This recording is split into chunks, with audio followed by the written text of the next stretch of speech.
Magulo ang kusina ko. Magluluto kami ng gulay namin. Ayan.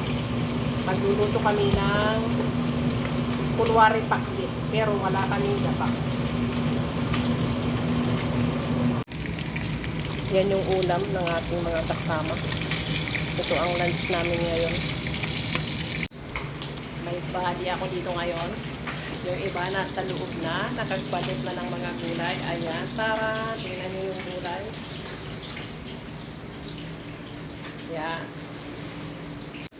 Ito naman yung isa dyan. Busy.